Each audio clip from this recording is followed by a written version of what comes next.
model, 2021 Ford Tourneo Custom 320T Eblue Automatic Bery Long MOT Wheelchair Ramp.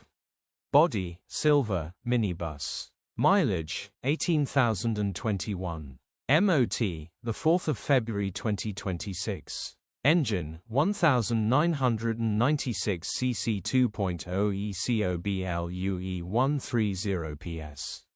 Transmission, automatic, front-wheel drive.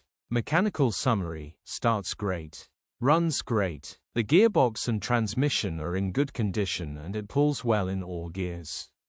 No lights on the dash. Condition summary, bodywork is extremely clean and tidy. You can tell this has been well looked after.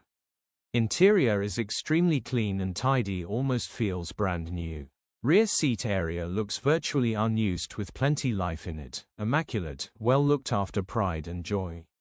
First to see will definitely buy.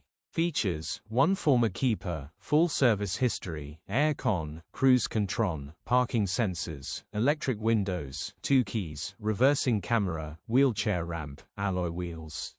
EU status, Euro 6. HPI, clear. Cap retail, £26,500. Click the link in the description for pictures and more info.